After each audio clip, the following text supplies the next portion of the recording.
Bismillahirrahmanirrahim. Be attentive, please.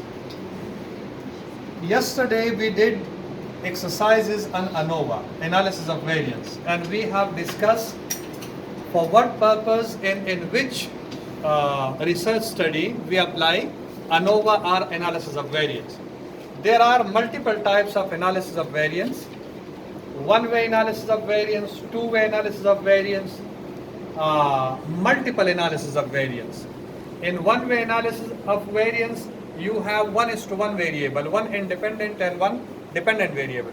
In two-way analysis, you have two independent variables and one dependent variable. For example, if you are growing a plant and the two independent variable is water, whether you are giving water or not, watering the plants or not, and the other is sunlight, whether it is exposed to sunlight or not exposed, mildly, moderately या severe, जितना भी आप sunlight दे रहे हैं, तो ये दो हो गए, तो that will be a two-way analysis of variance.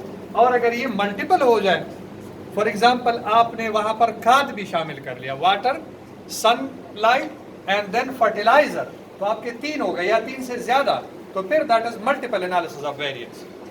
अब एनालिसिस आपको सिर्फ इतना बता देता है कि आपने नल हाइपोथेसिस को एक्सेप्ट कर लिया, रिजेक्ट कर लिया, mean whether the test is statistically significant or not.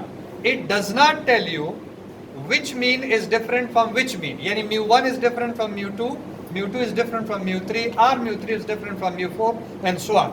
ये आपको कभी भी ANOVA नहीं बताएगा. तो ये जानने के लिए कि आया mu1 mu2 से डिफरेंट है, 2 3 से या 3 4 से डिफरेंट है, उसके लिए जो हम अप्लाई करते हैं उसको कहते हैं पोस्ट हाक टेस्ट. क्या कहते हैं? पोस्ट हाक test.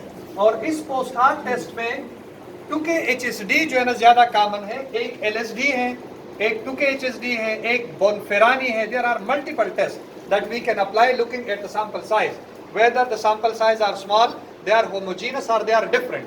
So different tests are applied as a post hoc test, and the most important one is 2K HSD. 2K HSD is a post hoc test which tells you which mean is different from which mean, right? So HSD mean honestly significant difference, यानी ये आपको बताएगा कि actually difference कौन से mean में है, इसलिए इसको honestly significant difference कहा जाता है. ठीक है जी?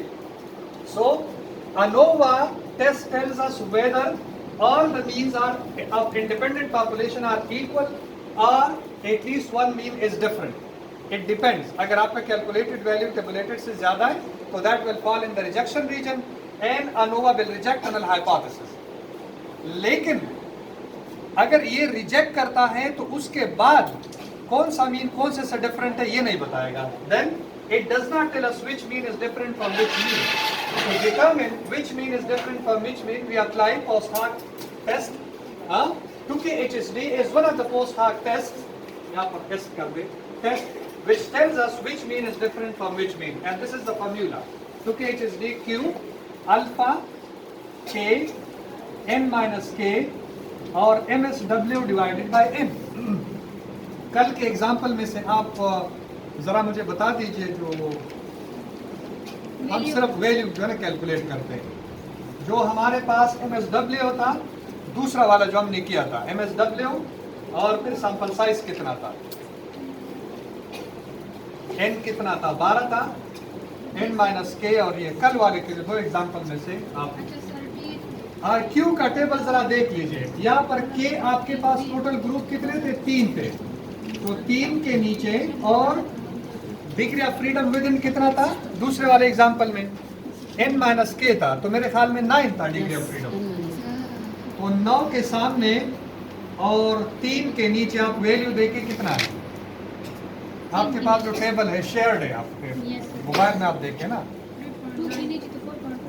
हाँ जी,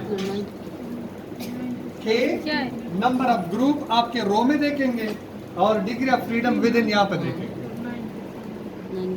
ठीक है जी? यहाँ पर फिर आप वैल्यू देख लीजिएगा.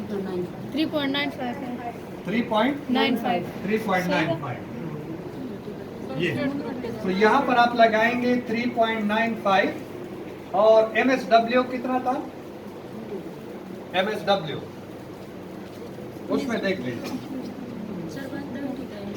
हाँ MSW MSW सर 130 था, 130 नहीं था यार, उससे आया 14.4 हाँ आया था सर, 14.44 और डिवाइडेड बाय सैंपल साइज हमारे 4 थे ना सब में। सर 9 था सर हमारा इधर, हैं? 9 है सर, नहीं नहीं, दूसरे मिसाल में हमने 4 वैल्यूज दिए थे, 4 तो 12 है।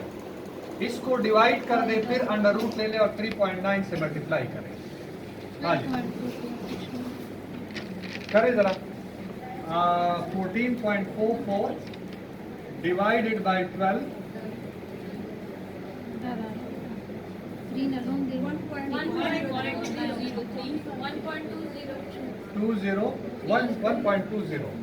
1.20 का आप अंडर रूट ले लें, स्क्वायर रूट ले लें इसका और 3.95 के साथ मल्टीप्लाई करें। 1.09 इसको मल्टीप्लाई करें, क्या बनता है? हाँ 4.32। अब ये वाला जो वैल्यू है इसको क्रिटिकल वैल्यू हम कहते हैं, क्योंकि HSD के फॉर्मूला से जो वैल्यू आता है इसको क्रिटिकल वैल्यू कहते हैं।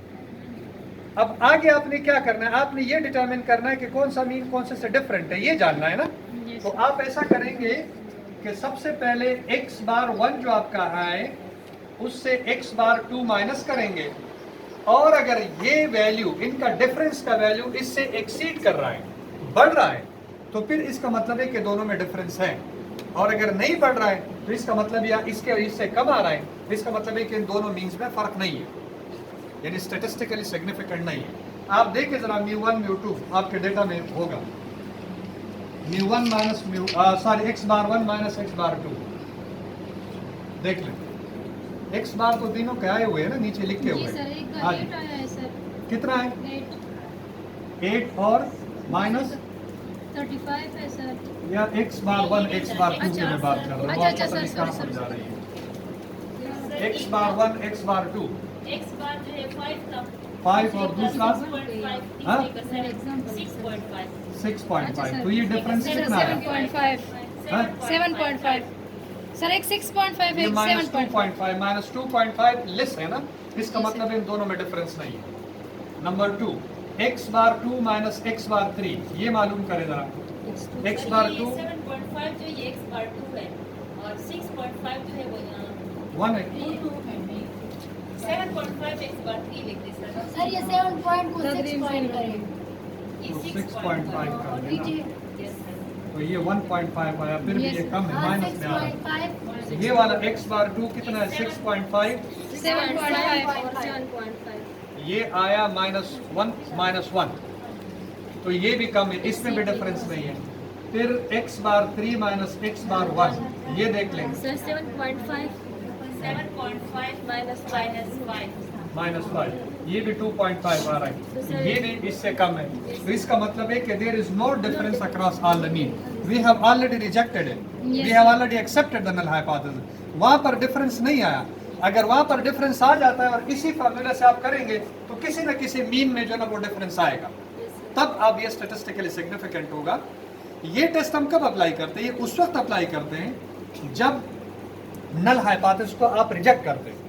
रिजेक्ट होगा तो फिर आप देखेंगे कि कौन सा मीन कौन सा डिफरेंट है, जब रिजेक्ट होगा ही नहीं तो फिर आपको ये देखने की जरूरत ही नहीं है, ठीक है ना। ये उस वक्त देखते हैं जब आप अनोवा में नल हाइपोथेसिस को रिजेक्ट कर देते हैं, और नल अनोवा आपको ये बता देता है कि एटलीस्ट कोई एक मीन जो है ना वो डिफरेंट है, इसलिए स्टेटिस्टिकली सिग्निफिकेंट आ रहा है। उसको ढूंढने के लिए कि कौन सा मीन कौन से डिफरेंट है, फिर आप पोस्ट हाक टेस्ट जो है वो 2K HSD वो अप्लाई करते हैं, इसका क्रिटिकल वैल्यू कैलकुलेट करते हैं, और फिर दो मीन्स को उठा के उनका डिफरेंस मालूम करते हैं। अगर वो इसको एक्सीड कर रहा है, इससे बढ़ रहा है वैल्यू, तो फिर वो दो मीन्स जो है ना वो एक दूसरे से डिफरेंट है, उनमें फर्क होगा, ठीक है ना। तो यहाँ पर कोई भी फर्क नहीं है, इसलिए कि we have not rejected the null hypothesis, we have accepted the null hypothesis in yesterday examples. दोनों में से वो नॉट रिजेक्टेड था, वो एक्सेप्टेड था, इसलिए डिफरेंस नहीं आ रहा।